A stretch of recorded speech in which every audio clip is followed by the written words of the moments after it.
उस इनकार के बाद उन्होंने सब्सिक्वेंटली एक नोटिस जारी कर दिया कि अब तमाम थर्ड डिविजनर जो हैं वो रिस्पेक्टिव यूनिवर्सिटीज़ में और उनके जो एफिलिएटेड कॉलेजेस हैं उनके साथ भी सारी डायरेक्शंस इशू कर दी कि वो भी एडमिशन ले सकते हैं अहबाब जिनकी थर्ड डिवीज़न है।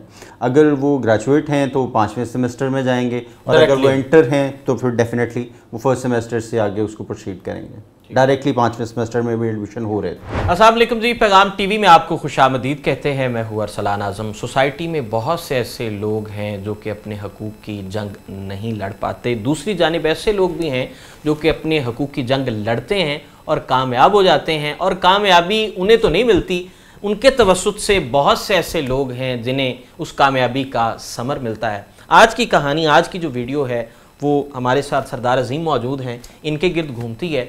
सरदार अज़ीम ने 4 साल पहले एक कानूनी जंग का, अपने हक़ की जंग का, अपने हकूक़ की जंग का आगाज़ किया और ये कामयाब हुए। और कामयाबी इन्हें मिली या नहीं मिली, वो जंग मैं ज़िक्र भी कर देता हूँ। वो जंग ये थी कि जनाब जो हमारी सोसाइटी के वो लोग, वो बच्चे जिनके नंबर कम होते हैं, जिनके नंबर 50% से कम हैं, उन्हें कई इदारों में दाखिला नहीं मिल पाता, तो इनके नंबर भी कम थे। इन्होंने जनाब उन लोगों की जंग लड़ी जो कि जिन्हें दाखिला नहीं मिल पा रहा था। सरदार साहब, सबसे पहले तो वो ये बता दें कि आपने 4 साल पहले वो कहानी ज़रा बताएं, वो मंजर कशी करें ताकि हमारे लोग भी जान सकें, हमारी ऑडियंस भी देख सके कि क्या क्या चीज़ें, सब्र आपने कैसे किया और तहम्मुल का मुज़ाहरा किया और आखिरकार जो है आप उसमें किसी हद तक कामयाब हुए नहीं हुए। जी, हुआ कुछ इस तरह से था कि 4 साल पहले सन 2000 में मैं अखबार पढ़ रहा था और उन दिनों में मास्टर्स के कुछ एडमिशन फॉर्म्स चल रहे थे।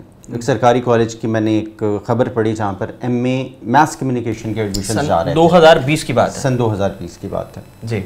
तो उसी दौरान मेरा दिल चाहा कि क्यों ना मैं भी इसके लिए एडमिशन के लिए अप्लाई कर दूँ। मैंने अपने तमाम तर दस्तावेज़ात जो उसमें रिक्वायर्ड लिखे थे वो सारे मुंसलिक किए और साथ में मैंने एप्लीकेशन भरी और मैंने वो फॉर्म जमा करवा दिया। उसके बाद फॉर्मल प्रोसेस इनिशिएट हुआ, मेरे डॉक्यूमेंट सबमिट हो गए और मुझे टेस्ट के लिए बुलाया गया, फिर इंटरव्यू के लिए बुलाया गया। दोनों मेरी सिलेक्शन को क्लियर कर दिया गया। उसके बाद उन्होंने चालान फॉर्म का इजरा जो है वो रोक दिया। मैंने जाके कंप्लेंट फाइल की जी कि चालान फॉर्म जमा क्यों नहीं करवाया, मुझे क्यों नहीं दिया जा रहा ताकि मैं उसको आगे फर्दर परसू कर सकूं। तो मुझे इंटीमेट किया गया जी कि मेरी थर्ड डिवीज़न है, मेरे 50% से नंबर कम हैं, इस वजह से हम आपको एडमिशन नहीं दे सकते। तो मैंने वहाँ पर कॉलेज इंतज़ामिया के साथ एक अच्छी खासी एजुटेशन मेरी रही तकरीबन कुछ 4 महीने के दौरानिए पर, जिसमें मेरा मुद्दा ये था कि जी जो आपने ऐड दिया उसमें कहीं पर जिक्र नहीं था कि एलिजिबिलिटी क्राइटेरिया इसका क्या होगा। उसके अलावा जब आपको मैंने डॉक्यूमेंट सबमिट किए तो उनके साथ मेरी थर्ड डिवीज़न की BA की डिग्री मुंसलिक थी। मुझे उस वक़्त क्यों नहीं रिजेक्ट कर दिया गया, मुझे इंटरव्यू के लिए क्यों बुलाया गया, मुझे बाद में रिटन टेस्ट के लिए क्यों बुलाया गया, और उन दोनों में पास डिक्लेयर करने के बाद अब आप मेरे साथ जो कर रहे हैं ये करीने इंसाफ बिल्कुल नहीं है, लिहाजा अब आपको मुझे एडमिशन देना पड़ेगा क्योंकि मैं रिटन में और इंटरव्यू में दोनों में क्वालिफाई किया हूँ। मगर उन्होंने मुझे दाखिला देने से इनकार कर दिया। इसी एक मुद्दे को लेके मैंने ऑनरेबल हाई कोर्ट में एक रिट पिटीशन फ़ाइल की, जिसमें मैंने तमाम तर जो रिस्पेक्टिव इंस्टीट्यूशन बनते हैं उनको पार्टी बनाया और ये मुद्दा वहाँ पर एजिटेट किया। वहाँ पर ऑनरेबल जज साहब ने एक वाइस चांसलर साहब की ज़ेर सदारत एक कमेटी बनाई कि जी इस मामले को देखा जाए और पार्टीज़ को सुनकर कोई फ़ैसला फरमाया जाए।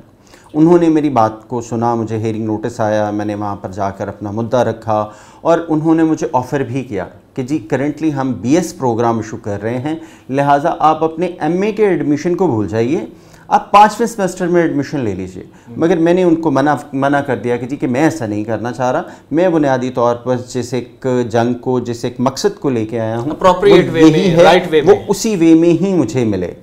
मगर उन्होंने उस वक़्त इस सारे मामले से बरीयत जाहिर की और इनकार कर दिया कि जी हम ऐसा नहीं कर सकते, आपको MA में एडमिशन नहीं देंगे।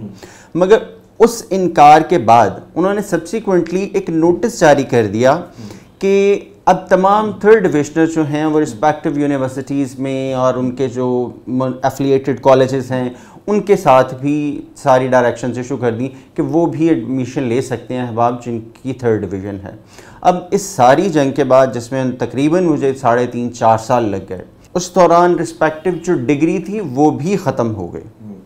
यानी कि वो जो मास्टर्स था 2 साल वाला मास्टर्स खत्म हो गया जी एग्जैक्टली, और बीए भी 2 साल वाला खत्म, 2 साल वाली डिग्री खत्म हो गई एग्जैक्टली, और 4 साल की डिग्री इशू कर दी गई।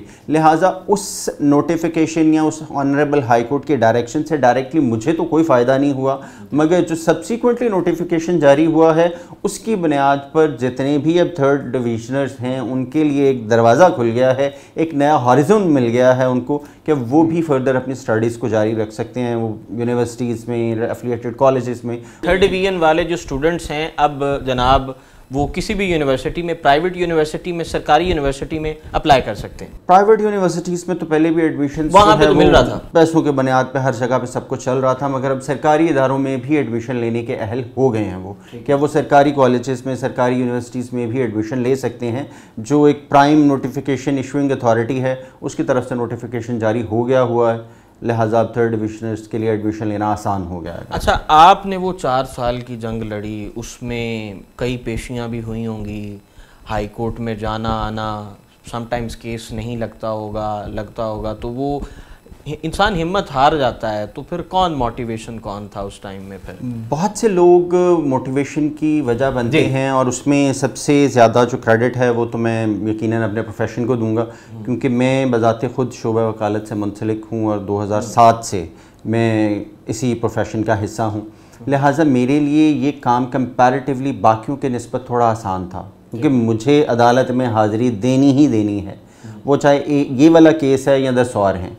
मगर अगर कोई भी इंडिविजुअल होता तो शायद उसके लिए ये मेरी निस्बत बहुत ज़्यादा मुश्किल होता कि वो हर तारीख पर हाज़िर होता, 3 बजे तक अदालत के दरवाजे पे खड़ा रहता और फिर वापस मायूस मुड़ जाता कि आज बारी नहीं आई, क्योंकि ये वाला केस ऑनरेबल हाई कोर्ट में था, वहाँ पर समटाइम्स बारी आ जाती है, समटाइम्स बारी नहीं आती, उसके मुताबिक ही कोर्ट के रोस्टर को चलाना होता है। उसके मुताबिक फिर बहुत सारी पेशियाँ हुई, बहुत सारी तारीखें हुई, बाद में रिस्पेक्टिव यूनिवर्सिटी को नोटिफिकेशन जारी कर दिया गया, फिर यूनिवर्सिटी में भी 2, 4, 5 दफ़ा मुझे जाना पड़ा।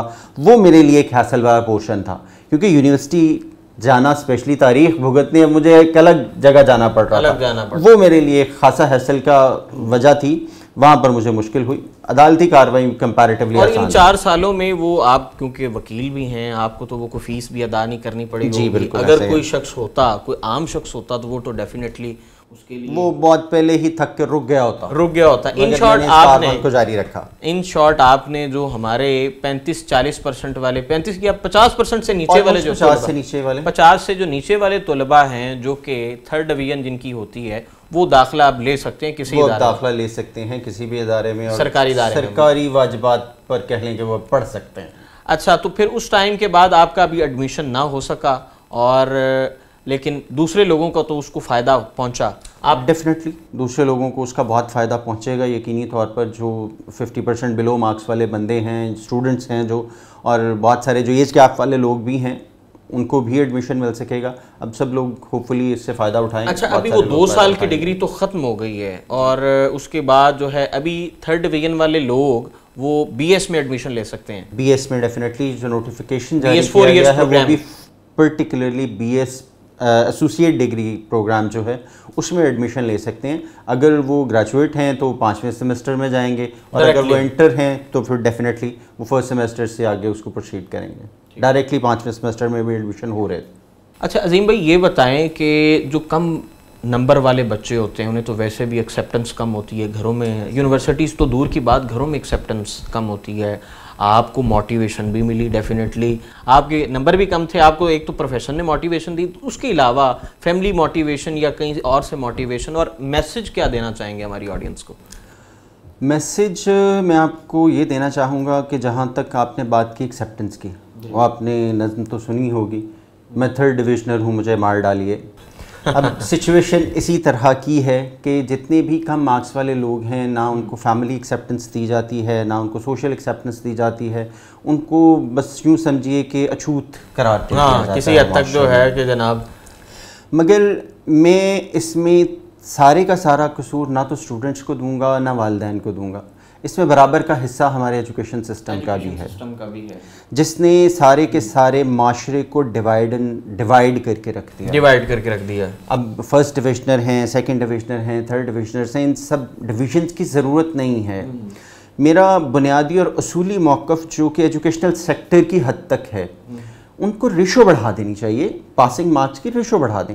अब वो 33% पे पास कर रहे हैं, वो उसको 70% पे ले जाएं कि 70% से ऊपर वाले लोग पास हैं, उससे नीचे वाले फेल हैं, और जो लोग पास हैं उनको कम से कम जीने का हक दे दें आप। हाँ, जीने का हक दे दें, कम से कम सांस लेने का हक दे दें, साई ऑफ रिलीफ उन्हें भी कम से कम मिल जाए, एक्सेप्टेंस दे दें माशरे में कि एक बंदे ने 2 साल 3 साल 4 साल एक डिग्री पर एफर्ट की और अब वो पास है, अब वो सांस ले सकता है।